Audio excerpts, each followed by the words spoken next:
I spent 20 years building trust with two people, my wife and my best friend. One morning, a truck camera, a broken habit, and silence revealed it all. I didn't yell, I took notes. And then I started building something else. Their downfall. My name's Clay. I'm 47. I work with my hands. Sheet metal, HVAC, ductwork, stuff that keeps big buildings breathing. Not glamorous, not quiet, but it pays and it stays. I've been union most of my life, kept my nose clean, and paid my dues twice over. I don't write in journals. I don't talk to therapists. But I need to get this out even if it's just for me. I was married for 19 years. Her name was Lori. And for 18 and a half of those I thought we were fine. Not perfect. Not fairy tale. Just solid. You come home, you eat dinner, you argue about bills, you fall asleep watching crime dramas. You raise a kid if you're lucky. We weren't. She miscarried twice and that left a quiet space between us that never fully filled back in. But we tried. We stayed. And maybe that was the first lie I told myself, that trying counts for something when the trying is one-sided. Looking back, there were signs. Her phone started flipping face down when I walked in. She'd take longer grocery runs, come home without half the list. She joined a new gym, not the one near the Safeway but the one way out by the business park. Started wearing lipstick again. Not for me. I knew that much. But I didn't ask. I didn't push. I just kept waking up at 5, packing my thermos and getting to job sites before the foreman. Because that's what you do when you're a man who builds instead of breaks. Until the day I found her bracelet in the glove box of my truck. I remember standing in the garage, sweating through my shirt, knuckles black with aluminum scuff, holding that thin silver chain in my hand like it was radioactive. It wasn't mine. It damn sure didn't belong in my truck. And Lori hadn't ridden with me in weeks. She had her own car. The bracelet wasn't expensive. Just a little charm piece, initials on it. Jam. Not Lori's initials. Not mine. That alone told me everything I needed to know. She wasn't just cheating. She was riding around with him in my truck. Wearing jewelry he gave her. Letting him leave his scent in my cab. You want to know what rage feels like at 47? It's not explosive. It's quiet. It hums in your ears while you're screwing duct vents into steel. It makes you forget to eat lunch. It wakes you up at 3:13 a.m. every night, staring at the ceiling fan, counting blades like they're days of your wasted life. But I didn't confront her. Not right away. Because I wanted the truth, not just the admission. I stopped using the truck. Took my old rusted-out Dodge instead. Set up a dash cam hidden behind the visor, pointed not at the road but at the passenger seat. Let her borrow the truck for errands. Waited. 3 days later, she took it to the gym. I watched the footage in my shed that night. He got in the passenger side like he'd done it 100 times. Mid-30s. Sunglasses. Hair like he cared too much. Smiling. Smiling like he earned her. She leaned over and kissed him. Long too long. Then they drove. She never mentioned the gym. I didn't scream. Didn't cry. I poured a whiskey, lit a cigarette I'd quit years ago, and stared out at the cold, dark yard where my dog used to run before she accidentally left the gate open last year and he got hit. And something broke loose inside me. Not love. Not heartbreak. A decision. This wasn't going to be a scene. No fights. No screaming. No cops. No lawyers. She'd wanted a secret life? Fine. I'd give her one. But I'd be the one writing the ending. The next morning, I kissed her on the forehead before work. She barely looked up from her coffee. Said, "Be safe," like she always did. Voice calm, tone flat. I realized I hadn't heard her mean anything in years. I walked out of that house knowing it wasn't mine anymore. Not the home, not the marriage, not the woman sitting in it. She'd left long ago. She just hadn't packed. And so I started building something of my own. First, I stopped direct depositing my paychecks. Told the company payroll team I'd had issues with my bank and needed paper checks just for a few weeks. Nobody cared. I started cashing them at a branch 2 towns over. Kept the cash in a lockbox in the shed tucked behind insulation rolls she never touched. That was step 1, vanish financially. No arguments. No withdrawals. Just invisibility. Step 2 was research. I spent my evenings after work watching. Not him. His name was Jake Marrow, 34. Personal trainer at the same gym Lori suddenly couldn't live without. Divorced. 2 kids he never mentioned. According to the gym's website, he offered premium private sessions, whatever that meant. I saw the way he looked at her in the truck footage. Like he owned her. Like he deserved her. I started following him. Not close. Not obvious. Just enough to know where he parked, where he lived, what time he showed up, what time he left, what car he drove, a silver Dodge Charger with aftermarket rims, financed to hell, judging by the repo tags I found when I got his VIN. I logged everything. Photos, times, names. Even his ex-wife, Candace, who, by the way, had a restraining order on him 3 years ago. It was dismissed. Mutual misunderstanding, she claimed in court. I printed it anyway. You never know what will matter until it does. By week 3, I had enough to build the picture.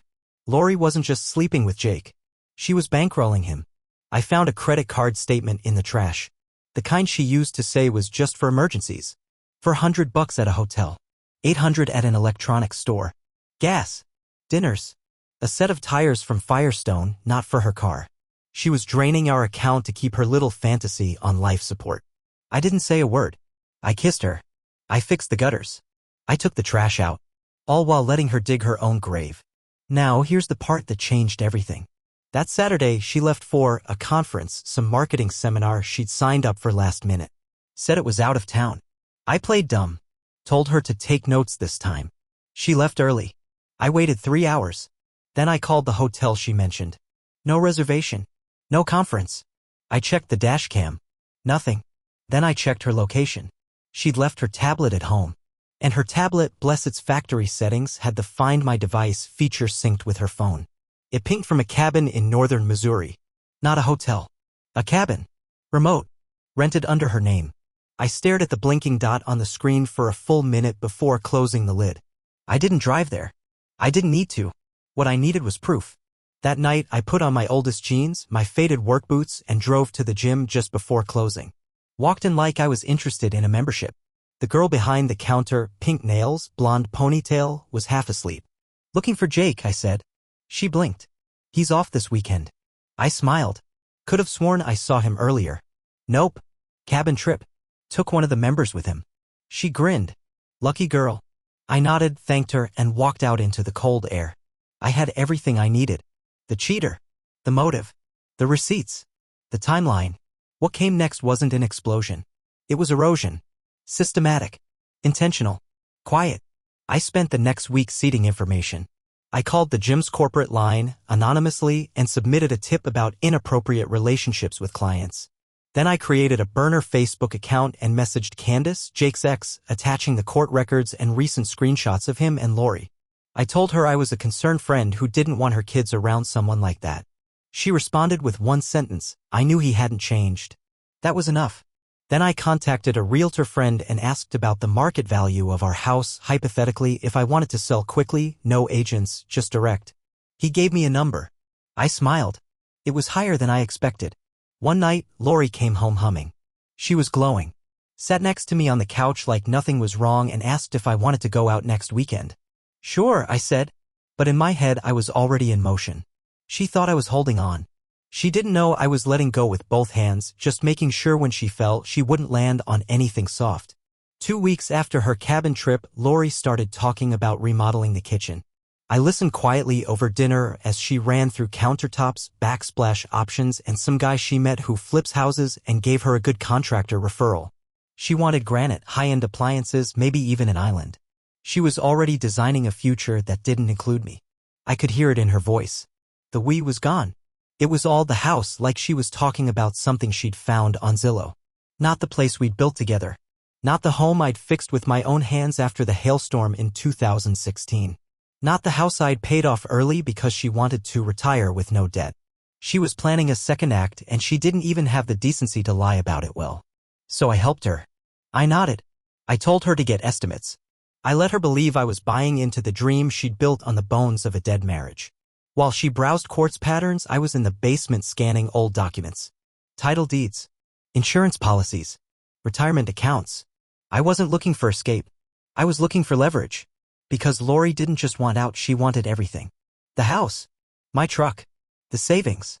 She figured she'd wait for the moment I'd break down, hand over the keys, and disappear. But I wasn't going anywhere. I was preparing. I called my lawyer, Tom Warner, the next day. Old family friend. Divorced twice. Still wore his wedding ring from the first one out of spite. Tom, I said, we need to talk. He cleared his throat. Tell me you're not being sued. Worse, I said. I'm about to get divorced by someone who thinks I'm too stupid to notice. We met at a diner out off Route 5. I handed him a folder, dashcam footage, screenshots of credit statements, dates, timelines, everything. He flipped through it silently. Jesus, he muttered. You could press charges. I shook my head. I don't want courts. I want to walk away clean, but not empty. He looked me in the eye. Then we need to move quietly. She can't see it coming. She won't, I said. She never does. Tom helped me draft a separation agreement. It wasn't real, just a draft, but it looked real. Thick with clauses. Balanced just enough to feel fair. I'd leave her the house, I'd take the truck. She'd keep the joint checking account. I'd cash out my pension early. It was bait, and she swallowed it whole. The night I accidentally left it on the counter, she found it. Read it. Didn't say a word. But that night, she smiled in her sleep. That's when I knew she was done fighting. She thought I was broken. That I'd rolled over. She didn't realize I'd built the whole cage around her. Jake, the personal trainer, was the next domino. Turns out gym contracts include morality clauses. So when concerned clients, plural, submitted complaints about inappropriate behavior with married clients, management took notice. Within a week, he was gone. Terminated for cause, which voided his payout and made it hard for him to sign on anywhere else. He tried to start his own fitness brand online. I bought the domain name before he did. Then I posted screenshots of his messages to Lori, nothing illegal, just enough to ruin the brand. It never launched. Meanwhile, I made a quiet deal with Candace, his ex-wife. She agreed to file a motion to revise custody after I gave her a copy of Jake's bank transfers, some of which were paid from Lori's emergency card. The judge didn't like that. Took away his weekends. Gave him supervised visits only. Jake started drinking. I saw it on his Instagram. Then I saw nothing at all. He went dark. Lori started to notice I wasn't reacting anymore. She asked if I was okay. If something was wrong. Just tired, I'd say. She started staying home more. The kitchen remodel got delayed. She suggested counseling like she wanted to fix things. She didn't. She just felt the walls closing in and didn't know why. I let her stew. Let her sit at the dinner table across from me, wondering if I still loved her. If I knew. If she was still in control. She wasn't. Because that week, I did the one thing she didn't expect. I took a day off work. And I met with a realtor. His name was Vic, sharp suit, thick glasses, no small talk. I told him I was looking to sell, but quietly. He asked about the house. I gave him numbers. He nodded. I could have a buyer in 3 days. No agents. No sign on the lawn. All quiet. I agreed. He asked if my wife would need to sign. No, I said. House is in my name. Bought it before we married. She just thinks otherwise. He raised an eyebrow. Ugly? I didn't answer. He understood. That Friday, I filed for divorce. Quietly. Without confrontation. Just like I'd planned. Tom submitted everything with evidence attached. Infidelity, financial misconduct, abandonment of marital trust. We weren't in a no-fault state. That worked in my favor. I was awarded an emergency order for asset protection. She couldn't touch the house. The accounts. Not even the truck. When Lori came home and found the papers on the kitchen counter, she stared at them for 15 full minutes. Then she knocked over a chair, slammed the door, and drove off, probably to find Jake. She'd be disappointed. There was nothing left of him to save. Lori didn't come home that night, or the next. I expected that. She was either with Jake or staying with her sister upstate, who always swore I was too quiet to trust. Didn't matter. The house was quiet. The air was clean again. No more lemon candles. No more yoga podcasts bleeding from the kitchen speaker. Just silence and hardwood under my feet. I slept better that weekend than I had in months. The Monday after filing, Tom called. She got served. You should expect movement soon. What kind of movement? Emotional. Erratic. That's when they screw up. Stay still. Let her swing first. He wasn't wrong. That afternoon, I got a text from Lori. Just 4 words. You're ruining everything. I didn't reply. Not when she called twice that night. Not when she sent 4 messages in a row the next morning. Not when she showed up on the front lawn the following day, screaming about how I humiliated. Sorry to interrupt your viewing experience, but we really need your support, namely a subscription to the channel, which can make it possible to hire a professional voice actor and make the best content for you. Her, how I wasn't a man, how I turned cold. She didn't even know the half of it. I opened the door once she stopped yelling. Calm. Solid. You need to leave. She blinked. This is my home. No. It's mine. You never signed the title. You never checked. That stopped her cold. She looked like she wanted to cry or scream or hit me. Instead, she just stared at me with this twisted little half-smile. You're going to die alone, Clay. I shrugged. Better alone than lied to. She left. But I knew she'd be back. The next few weeks were all business. I liquidated everything she didn't know existed. My private savings account, the one I opened before we got married, was still untouched. I'd never even added her name. I moved it all into a trust. Protected. Unreachable. The house? Listed. Vic brought 3 buyers. One was a property investor who made an offer within hours. Full cash. No contingencies. I signed the agreement the next day. 45 days to close, which meant 45 days to finish what I started. Jake, meanwhile, was spiraling. A buddy of mine who worked private security texted me a photo. Jake getting into a bar fight. Nothing serious, but he looked rough, unshaven, bloated, bruised. His online fitness business? Gone. Evicted from his apartment. His ex had pulled full custody.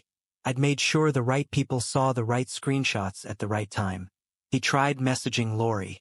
I know because I still had her iCloud linked. He sent 9 texts over 3 days. The last one just said, "You said we were a team." She never answered, because Lori was busy meeting with a new lawyer.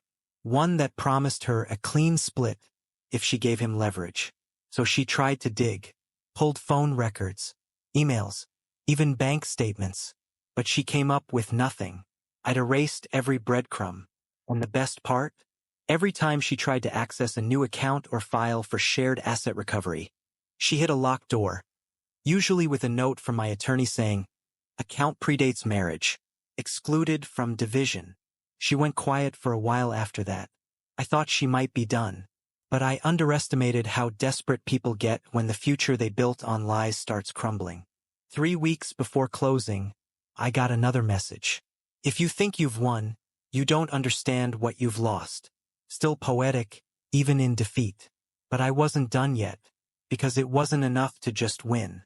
I needed her to see the life she tried to steal, burn from the inside out. So I wrote her a letter. Old school. Ink and envelope. "Lori, you said I turned cold, that I'm ruining everything. But the truth is, you ruined it the second you decided you were owed more than we built. You picked a boy with nice arms and no future, and thought I'd never see it. You wore his gifts in my truck, made plans with him in my home, smiled while lying through your teeth, and you expected I'd break. I didn't. I planned. I documented. I erased you, Lori, not from memory but from the story you were writing in secret. You said I'd die alone. Maybe I will. But you'll live surrounded by the ashes of a future you destroyed. And that's better than revenge. That's justice. Clay." I mailed it to her sister's house. 2 days later, she showed up at the job site, which told me she had finally read it. She didn't say a word, just stood there, outside the fence, watching me on the scaffolding. Her eyes were hollow, makeup smeared, jacket too big for her shoulders. I looked down at her, nodded once, then went back to work. She didn't wait around. When the house closed, I packed a single duffel bag. No furniture, no keepsakes. I left her the couch, the silverware, the linens. Let her live with the ghosts. I moved into a small duplex near the river. Nothing fancy, just space, quiet. Every night, I sat on the porch, drank a beer, and watched the lights in the distance. And I felt free, not happy, not whole, but free. The first thing I noticed in the new place was the quiet. Not just silence, absence. No perfume hanging in the air. No thump of yoga mats hitting the floor. No passive-aggressive sighs over how I folded the towels. Just my boots by the door, the hum of the fridge, and the low buzz of peace. I woke up earlier than I used to, ate slower, started building small routines again. I wasn't happy, but I wasn't bitter either. I was cleared out. Lori didn't call, didn't text. She was either stewing in her own regret or scrambling to find someone else to blame. Either way, she didn't show her face again. But the town's not big. Word travels. I heard she tried to get hired at a new real estate office in Midtown. That lasted less than a week. One of the agents there, a friend of my buddy Tom's wife, saw the name, did some digging, and politely declined her onboarding. Then came the refinance denial. She tried to take out a loan on a house she no longer owned. Rejected. Then the car. Technically hers, but paid off with my money. I'd stopped the insurance before I moved out. She got pulled over, expired tags, no coverage. They impounded it. Small things, one by one, like floorboards collapsing under someone who never thought to check the nails. And still, she didn't reach out. I didn't expect her to. Pride's a funny thing. Make some people walk into burning buildings rather than admit they set the fire. Jake, meanwhile, disappeared. Candace messaged me one day, just a short note. He's gone. Left the state. His mom says he's couchsurfing in Arizona. Thanks for the help. You were right about him. I didn't reply.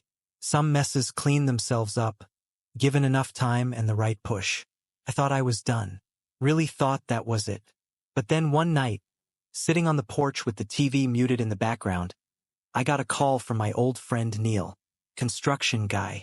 We'd built half the town together back in the day. Clay, he said, you know a guy named Martin Griggs? Yeah, I said. Why? He's been poking around town, asking questions. Says he's a documentary filmmaker. Claims he's looking into small-town divorces and revenge. I sat up. Why the hell would he care about this town? Well, here's the thing, he's been asking about you.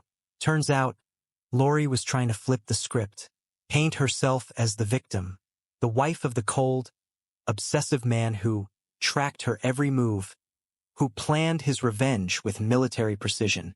She wanted sympathy, maybe an audience, maybe even a podcast. I was furious, for about 10 minutes. Then I laughed.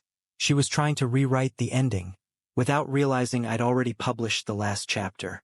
So I called Tom. I want her NDA to go public. He hesitated. Are you sure? She signed it when she took the divorce settlement. No interviews, no books, no media. If she violates it, she forfeits the last of her share. Exactly. 3 days later, Lori got a cease and desist. Official letterhead. Legalese so thick it choked. She posted once more, some vague tweet about freedom of speech and controlling men. Then she deleted everything. Her account, her LinkedIn, her Instagram with all the gym selfies and motivational quotes. Gone. Wiped clean.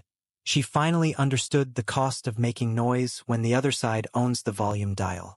There was one last move to make. I'd been holding on to it. Something I found during my digging back when she was planning the remodel and I was scanning our finances like a surgeon before the cut. Her tax filings. Lori had always done her own taxes. Said she didn't trust accountants. I shrugged, never thought twice. But I looked deeper this time and saw the overclaimed deductions. The client gifts that were actually handbags and jewelry. The fake 1,099s from side consulting she never did. She'd been lying to the IRS for at least 3 years, and she wasn't careful about it. I didn't file a report. I didn't make a call. I just mailed a copy of everything, anonymized, no return address, to the nearest IRS regional office. Let them decide what to do with it. 2 months later, I heard she'd moved out of town. Tried starting over somewhere near Knoxville. She'd taken a job answering phones at a dental clinic. Her car got repossessed. She was renting a small apartment above a liquor store. I didn't feel good about it, but I didn't feel bad either. Some people build their lives on sand. Some pour concrete. And some of us learn, finally, how to walk away from the demolition site. A year to the day after the divorce finalized, I stood in my new backyard, watching the neighbor's kids play with a hose. It was hot out. I just fixed the fence and trimmed the hedges. Simple stuff. Real stuff. Package arrived. No return label. Inside was a card. Handwritten. Clay, I don't know what I expected. Maybe to be forgiven. Maybe to feel nothing. But mostly I just wanted to say, I thought you'd break. But you didn't. And somehow that makes this hurt more than anything else. Hell, I read it once. Then I burned it in the grill. I didn't respond to Lori's letter. Not because I didn't have anything to say. I had plenty. But the version of me who would have written a 10-page manifesto full of rage and truth, that guy was gone. I buried him the moment the ink dried on the house sale. The moment I watched my life turn from shared walls and bedsheets into quiet, sharp corners of ownership and survival. See, the thing about revenge people don't tell you is this. If you're doing it right, it doesn't end with a bang. It ends with a choice. And mine had already been made.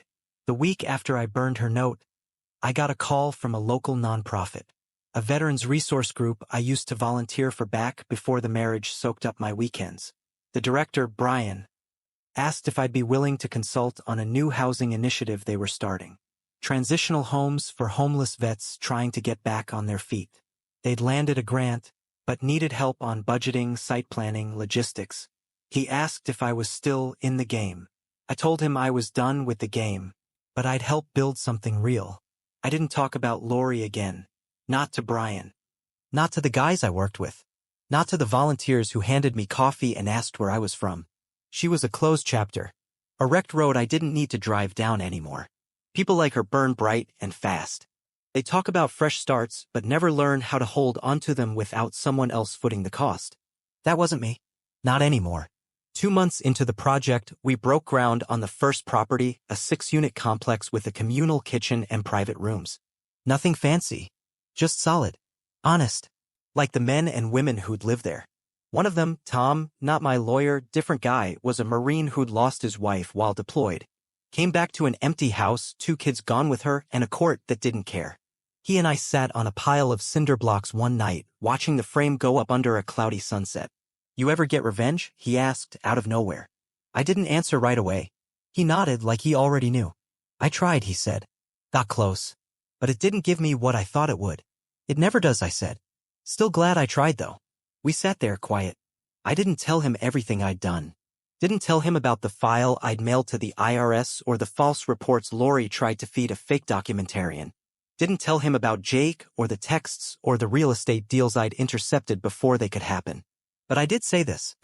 Sometimes justice doesn't come from fighting back. It comes from being the last one standing when the dust settles. Let them explain why they lost. While you build something better. He didn't say anything for a long time. Then he slapped my shoulder. "That's good." A year later, the complex opened. We called it Anchor Row. 5 men and 1 woman moved in. All veterans. All carrying stories like rocks in their pockets. Some heavier than others. I didn't make a speech at the ribbon cutting. I just stood in the back, arms crossed, watching them smile like people who finally had something they couldn't lose overnight. The local paper asked me for a quote. I gave them one line. "You don't fix pain by forgetting it. You build over it." I got another letter from Lori 6 months after that. This one postmarked from a P.O. box in Chattanooga. "Clay, I lost everything. I know you probably think that's what I deserve. Maybe it is. But I want you to know that I've tried to start over. I work at a bakery now. I rent a room. I stopped lying. You'll never see me again. But I hope one day you'll think of me and feel. Not hatred. Just nothing. That would mean I haven't won. But I haven't ruined you either. Lori, I didn't burn that one. I put it in a box with a few other things, not out of sentiment, but documentation. A record. Because people like her always circle back, eventually. And if she ever tried again, I'd have the full trail ready. There's no dramatic ending here. No courtroom meltdown. No shouting match in the rain. Just a man who lost what he thought was everything, then realized what he still had was more than enough because it was his.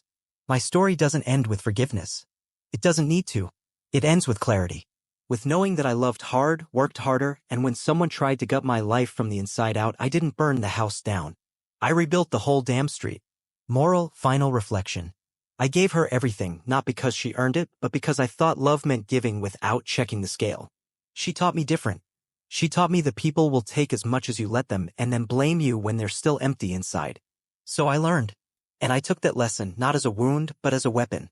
Not to hurt others, but to make sure no one ever takes from me again. You want revenge? Build a life they'll never be allowed to touch.